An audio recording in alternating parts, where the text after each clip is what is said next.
रात को जब सब सो रहे थे तब मोहन की अचानक से आँख खुली। घर के आंगन में ये कैसा साया नजर आ रहा है? कौन है बाहर? कहीं कोई मेरी बच्ची को नुकसान पहुंचाने के लिए तो नहीं आया? मुझे अपनी बच्ची को बचाना होगा।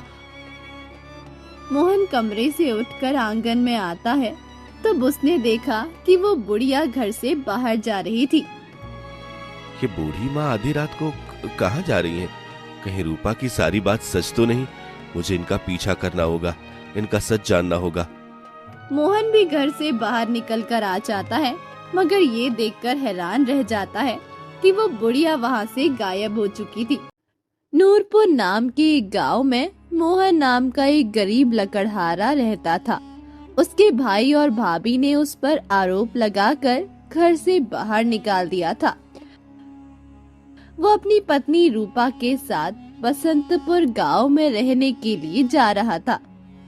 अरे पतिदेव, हम कहाँ जा रहे हैं? इतना अंधेरा हो रहा है, मुझे तो डर लग रहा है। हम बसंतपुर गांव जा रहे हैं। ये जंगल उसी गांव का हिस्सा है। ये क्या कह रहे हैं आप? बसंतपुर गांव का जंगल? ये वही जंगल है ना जहाँ पर एक चुड़ैल रहती है जो बच्चों को खा जाती है? वो हम लोगों को भी नुकसान पहुँचा सकती है। तुम चिंता मत करो, वो चुड़ैल सिर्फ छोटे बच्चों को नुकसान पहुंचाती है। हमारे साथ इस समय कोई बच्चा नहीं है। वो दोनों थोड़ा सा ही दूर गए थे जब उन्होंने एक साधु बाबा के साथ गांव के कुछ लोगों को रोते हुए देखा। तुम लोग चिंता मत करो, अगर तुम्हारा बच्चा जीवित हुआ तो जरूर मिलेगा। अरे कैसे चिंता ना करूं साधु बाबा, मेरा एक ही बेटा था। भगवान ने इतने सालों बाद मुझे मेरा बेटा दिया और अब जंगल की चुड़ैल उस बच्चे को ले गई। मैं अपनी पूरी कोशिश कर रहा हूँ उस चुड़ैल को ढूंढने के लिए, अपनी सारी शक्तियां इस्तेमाल कर रहा हूँ। मुझे लगता है कि वो ये गांव छोड़कर चली गई है। शंकर के परिवार वाले बहुत रो रहे थे। वह चुड़ैल एक के बाद हमारे एक बच्चे उठा कर ले जा रही है। कोई इस चुड़ैल को ना तो रोक सकता है, ना ही उसका विनाश कर सकता है। इससे पहले कि कितने भी साधु आए और मगर कोई भी हमें उस चुड़ैल से नहीं बचा सका। ऊपर वाले ने तुम्हारे भाग्य में जो दुख लिख दिया है, वह हर हाल में तुम्हें दुख सहना ही पड़ेगा। तुम लोगों से वादा करता हूं कि आज मैं इस जंगल में बैठकर पूरी रात तपस्या करूंगा। मैं इस जंगल के आसपास रक्षा बंधन बांध दूंगा ताकि वो चुड़ैल दोबारा इस जंगल में कभी ना आ सके। ये सब क्या हो रहा है? इतने सारे लोग जंगल में खड़े हैं। लगता है फिर से उस चुड़ैल ने किसी बच्चे को उठा लिया है और ये सब अपने बच्चे को तलाश करने के लिए यहाँ पर आए हैं। मुझे भी ऐसा ही लगता है। आपने मुझे नहीं बताया। हम लोग अब इस गांव में कहाँ जाएंगे? इस गांव में मेरा एक दोस्त है, उससे मदद मांगूंगा। हो सकता है उसे मुझ पर दया आ जाए और वो मुझे अपने घर में रख ले। मोहन रूपा को लेकर अपने दोस्त के घर की ओर चल पड़ता है। आधी रात को उनके घर का दरवाजा खटखटाता है। कौन है दरवाजे पर? अरे इतनी रात को कौन आया मेरे घर पर? राजू भैया, दरवाजा खोलो। मेरी किस्मत मुझे आपके दरवाजे पर लेकर आई है। मैं बहुत आशा लेकर आपके पास आया हूँ। राजू ने मोहन के लिए दरवाजा खोल लिया था। उसे देखकर हैरानी हुई, फिर मोहन को अपने गले से लगा लिया। उससे आधी रात को आने का कारण पूछा। मेरी भाभी ने मुझ पर चोरी का इल्जाम लगाकर घर से निकाल दिया है पत्नी के साथ। अरे भैया, आप चिंता किस बात की कर रहे हो? आप मेरे साथ मेरे घर पे रहो, मैं आपकी मदद करूंगा जो मुझसे हो सकेगा। राजू ने मोहन को अपने घर में रख लिया था। उसकी पत्नी को ये सब देखकर बहुत गुस्सा भी आता, मगर वो अपने पति की वजह से खामोश थी। दूसरी तरफ गांव के लोग भी अब शांति से रहने लगे थे। भगवान का शुक्र है अब इस गांव से चुड़ैल चली गई जो हमारे बच्चों को नुकसान पहुंचाती थी। इस चुड़ैल ने मेरा भी एक बेटा मुझसे छीना है। मत पूछो मोहन भैया, आज भी मुझे मेरा बेटा याद आता है तो मेरी आंखों में आंसू आ जाते हैं। आप अपने बच्चों का आप ख्याल रखना। भगवान करे कि आपको अपने बच्चों की सारी खुशियां नसीब हो। कौन है वो इंसान जिसने आप लोगों को इस चुड़ैल से जान छुड़वाया? अरे एक साधु बाबा हमारे गांव में आए थे। वह पूरी रात इस जंगल में बैठकर तपस्या करते रहे। उन्होंने इस जंगल के चारों ओर रक्षा बंधन बांध दिया। अब वह चुड़ैल इस जंगल में नहीं आएगी। गांव में भी रक्षा बंधन बांधा गया है ताकि वो चुड़ैल ना गांव में आ सके और ना ही जंगल में। ये तो बहुत अच्छा हो गया। भगवान की कृपा से बाकी बच्चे सुरक्षित हो गए। मोहन को राजू ने जंगल के करीब अपनी थोड़ी सी जमीन दे दी थी। मोहन ने मेहनत करके एक छोटा सा घर बना लिया था। उसे भगवान ने एक प्यारी सी बेटी दे दी थी। हम कितने भाग्य वाले हैं ना, हमें ऊपर वाले ने लक्ष्मी दी है। मैं अपनी बेटी को पढ़ाऊंगी, लिखाऊंगी, उसे किसी काबिल बनाऊंगी। 5 साल का समय बीत गया था। दोबारा गांव में बच्चों के साथ कोई खौफनाक घटना नहीं घटी थी। रूपा और मोहन की बेटी सोनम अब 4 साल की हो चुकी थी। एक रात सोनम सो रही थी जब ख्वाब में चिल्लाने लगी, माँ, माँ, मैंने बहुत डरावना सपना देखा। मैंने देखा है कि एक बूढ़ी औरत मुझे मारने के लिए मेरे पास आ रही है। मुझे बहुत डर लग रहा है माँ, मुझे उस बूढ़ी औरत से बचा लो। सोनम की बात सुनकर उसके माता पिता दोनों जागे थे। दोनों ही अपनी बेटी के रोने के कारण बहुत परेशान थे।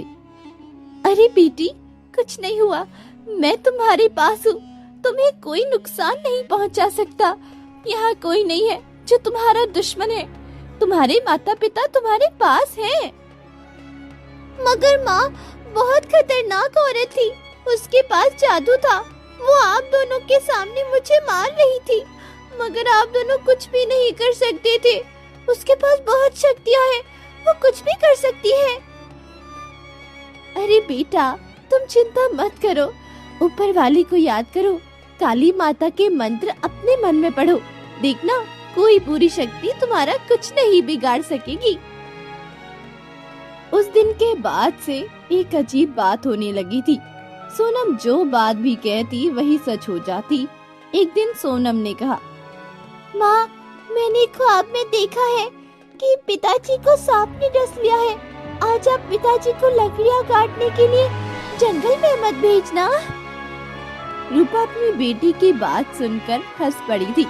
रूपा अपने मन में कहने लगी, मेरी बेटी अपने पिता से कितना प्यार करती है। ख्वाब में भी उन्हीं के बारे में सोचती रहती है। उनके लिए उसे कितनी चिंता है। भगवान सभी को ऐसी बेटियां दे। जब मोहन जंगल में लकड़ियां काटने के लिए गया तो उसके पांव पर सांप ने डस लिया था। मगर वहां पर उसका दोस्त राजू आ गया, जो उसे जल्दी से लेकर हकीम के पास चला गया। हकीम ने मोहन के पांव से सारा जहर निकाल दिया। तुम्हारा बहुत बहुत धन्यवाद राजू भैया। एक बार फिर से तुम मेरी मदद के लिए आ गए। अगर तुम ना आते तो मैं जीवित ना बचता। मोहन जब घर आकर सारी बात अपनी पत्नी और बेटी को बताता है तो रूपा को सोनम की बात याद आ जाती है। नहीं नहीं, ये मेरा वहम है। भला मेरी बेटी इतनी सच्ची भविष्यवाणी कैसे कर सकती है? वो भविष्य को देख सकती है। उसने सिर्फ सपना देखा होगा, बस, और कुछ नहीं। कुछ दिन के बाद सोनम ने एक बार फिर से भविष्यवाणी की। कहने लगी, माँ, मैंने सपना देखा है कि एक चुड़ैल हमारे गांव में आ गई है, जो गांव के बच्चों को मारने लगी है, उनका खून पीने लगी है। ये कैसे उल्टे उल्टे सपने देखती रहती हो तुम? तुम्हें कितनी बार कह चुकी हूँ, काली माता के मंत्र पढ़कर सोया करो ताकि तुम्हें ऐसे सपने नजर आना बंद हो जाए। आज के बाद मैं आपसे अपने किसी सपने का जिक्र नहीं करूंगी। माँ मुझसे डांटती है, मुझ पर गुस्सा करती है। अब मैं माँ को अपने मन की कोई बात नहीं बताऊंगी, चाहे मैं कैसा भी डरावना सपना क्यों न देखूं। कुछ दिन के बाद का जिक्र है। मोहन अपने साथ एक बूढ़ी औरत को लेकर घर में आया। अरे ये कौन है? आप किसे घर में लेकर आ गए हैं? अरे रूपा, घर आते साथ तुम सवाल पूछोगी या कुछ खाने को भी दोगी? मुझे भूख लगी है, पहले कुछ खाने को दो, बाकी बातें बाद में करता हूँ। जितनी देर मोहन खाना खाता रहा, रूपा हैरत से उस बूढ़ी औरत को देखती रही। मन ही मन मैं उसके बारे में सोचती रही, ये औरत मुझे देखी देखी क्यों लग रही है? ऐसा लग रहा है जैसे मैं इन बूढ़ी माँ को पहले भी कहीं देख चुकी हूँ। अब बताए मुझे पतिदेव, कौन है ये माँ जी और आप ये कहाँ से मिली है? आज मैं जंगल से लकड़ियाँ काटकर शहर बेचने के लिए गया तो यह मुझे रास्ते में मिली। ये बहुत गरीब है, दुनिया में अकेली है। इनके बच्चों ने इन्हें घर से निकाल दिया।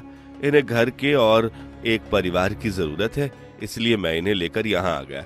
मैं जानता हूँ कि तुम मन की बहुत अच्छी हो, तुम बूढ़े लोगों की बहुत सेवा करती हो, उनसे बहुत प्रेम भी करती हो, तुम इनका भी खास ख्याल रखोगी।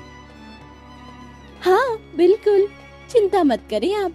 इन्हें इस घर में लेकर आई है, मैं आपके फैसले का सम्मान करूंगी, आपको कभी शिकायत नहीं होने दूंगी।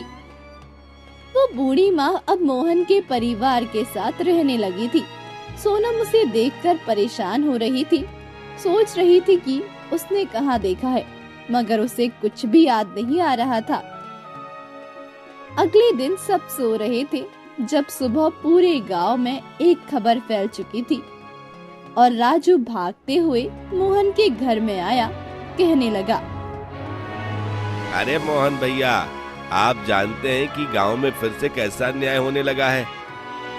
क्या हो गया भैया, तुम इतनी सुबह सुबह मेरे घर पे? सब ठीक तो है?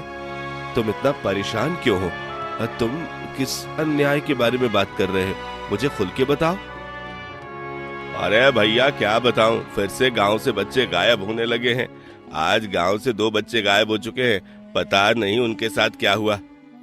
यह तो बहुत गलत हुआ राजू, हो सकता है कि यह इत्तेफाक हो, सिर्फ वही 2 बच्चे गायब हुए हों, गांव में और किसी के साथ ये घटना ना घटे।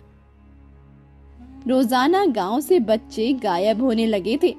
कोई नहीं जान रहा था कि उनके साथ क्या हो रहा है, उन्हें कौन अगवा करके ले जाता है और फिर उनके साथ क्या करता है। गांव वालों को चाहिए कि वो दोबारा से साधु बाबा को बुलाए। मुझे लगता है ये काम उसी चुड़ैल का है, वो फिर से इस गांव में आ गई है, वही है जो इस गांव की खुशियों की दुश्मन है। तुम ठीक कह रहे हो, मुझे भी ऐसा लगता है। क्या तुम्हें साधु बाबा का पता मालूम है? हम दोनों खुद ही चलकर उन्हें बुला लाते हैं। उन दिनों गांव में बहुत ही ज्यादा बारिश शुरू हो गई थी। कोई आदमी भी गांव से बाहर निकलकर कहीं भी नहीं जा सकता था। जब तक ये बारिश खत्म नहीं होती तब तक कोई साधु बाबा को बुलाकर नहीं ला सकता। और कब तक गांव के बच्चे इसी तरह गायब होते रहेंगे? गांव में रहने वाली औरतें अपने बच्चों को याद कर करके रोती रहेंगी। हाँ बिल्कुल ठीक कह रही है। अब तो मुझे भी बहुत डर लग रहा है, ये सोचकर कि हमारी सोनम के साथ कोई घटना न घट जाए। मुझे तो बहुत चिंता हो रही है। सोनम का बर्ताव बहुत अजीब था। उसे पहले से ज्यादा खौफनाक सपने नजर आने लगे थे। वो सपनों में उस बूढ़ी माँ को देखती कि वो छोटे बच्चों का खून पी रही है। क्या मैं अपनी माँ से इन सपनों का जिक्र करूं? वो तो मेरी बात पर विश्वास ही नहीं करती। उन्होंने तो इस औरत को अपनी माँ बना कर रखा है। मेरी बात सुनकर वो मुझे बहुत मारेगी। उन दिनों सोनम ने गांव में 2-3 लोगों के साथ सपने में घटनाएं घटते हुए देखे तो अपनी माँ को इस बारे में बताया। उसने कहा, एक आदमी को आग में जलते देखा, एक को पेड़ से गिरकर मरते हुए और एक को भेड़िए के कारण मौत के मुंह में जाते देखा। ये सब उसने अपनी माँ को बताया। तुम भी ना सोनम, पता नहीं कैसी कैसी बात करके मुझे भी परेशान करती रहती हो। शाम तक रूपा को पता चला कि सोनम की सारी बातें सच्ची थी। अरे मेरी बेटी को तो सच्चे सपने नजर आते हैं। ये बात मैं अपने पति को बताऊंगी, उन्हें भी ये बात सुनकर बहुत खुशी होगी। रात को फिर से सोनम ने सपना देखा कि वो बूढ़ी औरत उसके पास बैठी। सोनम डर जाती है, उसकी आंख खुल जाती है। तब उसने देखा कि वो बूढ़ी औरत उसके सामने खड़ी उसे घूर कर देख रही थी। क्या हुआ है माँ जी? आप यहाँ पर क्यों खड़ी हैं? आपको कुछ चाहिए क्या?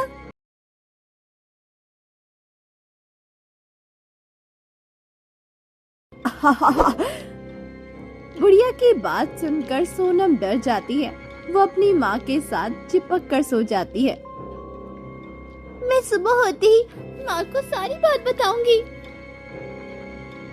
सुबह जब बुढ़िया घर से बाहर गई तो सोनम अपनी माँ से कहती है, माँ, इस बुढ़िया को घर से बाहर निकाल दो। ये बुढ़िया मुझे मैंने सपने में कितनी बार देखा है इस बुढ़िया को। मुझे लगता है कि एक दिन ये मेरा भी। रूपा सोनम की बात सुनकर हैरान हो जाती है। अपने मन में सोचती है, आज तक सोनम ने जो सपने भी मुझे सुनाए हैं वो सच्चा ही हुआ है। हमें इस बात को नजरअंदाज नहीं करना चाहिए। वैसे भी बुढ़िया जब से इस गांव में आई है तभी से ये सब घटनाएं घट रही है। मुझे लगता है कि ये औरत ही बच्चों की कातिल है। ये बात मुझे अपने पति को बतानी चाहिए। इस बात को नजरअंदाज नहीं करना चाहिए। शाम को रूपा ने सारी बात मोहन को बताई तो वो कहने लगा, हम ऐसे किसी पर आरोप नहीं लगा सकते रूपा, जब तक हम सच्चाई अपनी आंखों से ना देख लें। मैंने आज तक इस बुढ़िया में कभी कोई ऐसी बात नहीं देखी। ये तुम्हारा वहम है। रूपा मोहन की बात सुनकर खामोश हो गई थी। सोनम ने भी अपने माता पिता से कोई बहस नहीं की।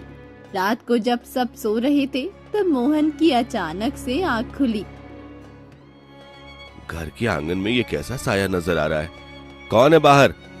कहीं कोई मेरी बच्ची को नुकसान पहुंचाने के लिए तो नहीं आया? मुझे अपनी बच्ची को बचाना होगा। मोहन कमरे से उठकर आंगन में आता है तब उसने देखा कि वो बुढ़िया घर से बाहर जा रही थी। ये बूढ़ी माँ आधी रात को कहाँ जा रही है? कहीं रूपा की सारी बात सच तो नहीं? मुझे इनका पीछा करना होगा, इनका सच जानना होगा। मोहन भी घर से बाहर निकलकर आ जाता है, मगर ये देखकर हैरान रह जाता है कि वो बुढ़िया वहाँ से गायब हो चुकी थी। मोहन ने बुढ़िया को बहुत ढूंढा मगर वो उससे कहीं नहीं मिली। ये बूढ़ी माँ अचानक से गायब कैसे हो गई? कहाँ चली गई? मुझे लगता है दाल में कुछ काला जरूर है। अभी तो मैं घर जाता हूँ। सुबह होते ही मैं साधु बाबा की तलाश में निकलूंगा। उन्हें इस बुढ़िया के बारे में जरूर बताऊंगा। अगले दिन मोहन ने सुना कि गांव में एक और बच्चा गायब हो चुका है। अगले दिन भी बहुत तेज बारिश थी, मगर तेज बारिश होने के बाद भी मोहन गांव से निकलकर साधु बाबा के पास जाने के लिए तैयार हो गया था। रूपा, मैं अपने एक दोस्त के पास जा रहा हूँ। मेरे दोस्त की हालत बहुत खराब है।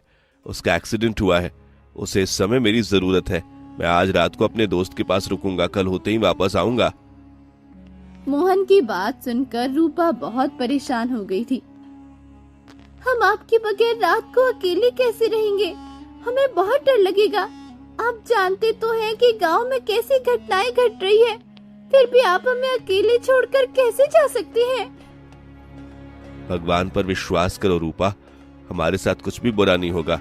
भगवान हमारे साथ है। मैं जल्दी वापस आने की कोशिश करूंगा। रूपा और सोनम बहुत परेशान हो जाती है, मगर बुढ़िया बहुत खुश होती है। वो हंसकर मोहन को देख रही होती है। आज ये आदमी यहाँ से चला जाए तो मुझे अपना शिकार करने का मौका मिल जाएगा। आज मैं इसकी बेटी को, ऐसा ना हो कि ये सब लोगों को मेरी सच्चाई बता दे। इससे पहले मुझे इसको करना होगा। मोहन साधु बाबा के पास चला गया था, उन्हें सारी बात बताई। ये तो बहुत बड़ी समस्या वाली बात है।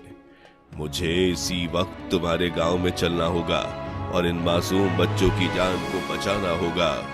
मैं तो पूरा इंतजाम करके आ गया था। फिर वह चुड़ैल कैसे गांव में आ गई? लगता है गांव के किसी आदमी ने इस चुड़ैल की मदद की है। साधु बाबा की बात सुनकर मोहन एक पल को खामोश रह गया। फिर उसने साधु बाबा को बताया, मेरी बेटी को सच सपने नजर आते हैं। जो भी घटना होने वाली होती है वो उससे पहले उसे बता देती है। कुछ समय पहले मैं एक बूढ़ी औरत को अपने घर ले आया। वो अकेली थी, उसे मदद की जरूरत थी। तब से मेरी बेटी कह रही है कि वो सपने में बुढ़िया देख चुकी है, मगर हमने अपनी बेटी की बात पर विश्वास नहीं किया। बस अब हमें देर नहीं करनी चाहिए। मुझे लगता है ये बुढ़िया वही खूनी चुड़ैल है। चलो जल्दी से तुम्हारे गांव चलते हैं। वो दोनों उसी समय गांव के लिए निकल खड़े हुए थे, मगर उन्होंने ये बात किसी को भी नहीं बताई थी। अपने घर के करीब आकर वो दोनों छुपकर बैठ गए थे। आधी रात को हम तुम्हारे घर जाएंगे। मैं अपने मंत्र से बुढ़िया को अपने वश में कर लूंगा। अगर वो सच में चुड़ैल हुई तो वो मेरे हाथों जिंदा नहीं बचेगी। कितने समय से मैं उसे पकड़ने की कोशिश कर रहा हूँ, उसे तलाश कर रहा हूँ। हमेशा वो मेरे हाथ से निकल जाती है, मगर आज मैं उसे आजाद होने नहीं दूंगा। आधी रात का वक्त था। वो दोनों छुपकर घर में जा रहे थे और वो बुढ़िया खौफनाक रूप में सोनम के पास खड़ी हो गई थी। आज मैं तुम्हें लड़की, आज तुम्हारी मेरे हाथों लिखी जा चुकी है। मैंने तुम्हारा क्या बिगाड़ा है? मेरा क्या दोष है? तुम मुझे किस बात की सजा देना चाहती हो? हाँ? सोनम रो रही थी, जबकि रूपा उसके साथ शांति से सो रही थी। बुढ़िया ने रूपा पर मंत्र पढ़कर उसे गहरी नींद में सुला दिया था। उसी समय साधु बाबा और मोहन भी कमरे में पहुंच गए थे। तुम्हारा समय खत्म हो गया है चुड़ैल। अब तुम इस बच्ची का कुछ नहीं बिगाड़ सकती। तुमने जितने पाप करने थे कर चुकी हो, जितने भी बच्चियों की जान लेनी थी ले चुकी हो। अब तुम्हारा विनाश मेरे हाथों लिखा है। ये कहकर साधु बाबा ने एक जादुई जाल उस चुड़ैल पर फेंका तो वो उस जाल में कैद हो गई। वो बुरी तरह तड़पने लगी। मैंने कितना तुमसे बचने की कोशिश की, मगर फिर भी तुम मुझ तक पहुंच गए। मुझे यहाँ से आजाद कर दो, मुझे छोड़ दो। मैं वादा करती हूँ, आज के बाद मैं किसी बच्चे को नहीं मारूंगी। मैं यहाँ से बहुत दूर चली जाऊंगी। मैं तुम पर विश्वास नहीं करता चुड़ैल। तुम एक बूढ़ी चुड़ैल हो जिसे बच्चों का खून पीने की आदत है। तुम्हें अगर जिंदा छोड़ दिया तो तुम एक एक करके बच्चों को। मैं तुम्हें जिंदा नहीं छोड़ सकता। अब तुम्हें मरना ही होगा। साधु बाबा ने गंगा पवित्र का पानी चुड़ैल के ऊपर डाला तो वहीं पर जलकर राख बन गई और फिर वो वहां से गायब हो गई। अब चुड़ैल का अंत हो गया है। अब दोबारा कभी भी तुम लोगों को तंग नहीं कर सकती। दोबारा जब कभी भी तुम लोगों के साथ कोई समस्या हो तो मुझे जरूर बताना। मुझे तुम लोगों की मदद करके बहुत खुशी होगी। साधु बाबा वहां से चले गए थे। मोहन ने सोनम को गले से लगा लिया। इतनी देर में रूपा भी नींद से जाग गई थी। उसे भी सारी बात पता चल गई थी। वो भी भगवान का शुक्र अदा करने लगी थी। आपने बहुत अच्छा किया, समझदारी से काम लिया, अपनी बच्ची की जान बचा ली, वरना आज हमारी बच्ची हमसे हमेशा के लिए छिन जाती। उस दिन के बाद से गांव में शांति हो गई थी। वो लोग जिनके बच्चे मर चुके थे वो बहुत दुखी थे, मगर इस बात पर खुश भी थे कि इस चुड़ैल से हमेशा के लिए उनकी जान छूट गई थी। अब वो दोबारा कभी भी उनके जीवन में नहीं आएगी। साधु बाबा ने उन लोगों को जाते वक्त कहा, मैंने गांव और जंगल के आसपास रक्षा बंधन बांध रखा है। वह चुड़ैल गांव में नहीं आ सकती थी, मगर मोहन की गलती से वो इस गांव में आ गई। मोहन उसका हाथ पकड़कर इस गांव में लेकर आया। इस चुड़ैल ने गांव में आना ही था। अगर वो मोहन की मदद ना लेती तो वो गांव में किसी और आदमी की मदद लेती। मगर आप लोग शुक्र करें कि अब मैंने इसका हमेशा के लिए अंत कर दिया है। गांव के लोगों को मोहन पर गुस्सा भी था, मगर जानते थे कि इन सब में मोहन की कोई गलती नहीं है। इसीलिए गांव के लोगों ने मोहन को माफ कर दिया था और सब हंसी खुशी रहने लगे थे। तो दोस्तों, कैसी लगी आपको ये कहानी हमें कमेंट बॉक्स में बताएं और साथ ही चैनल को सब्सक्राइब करें।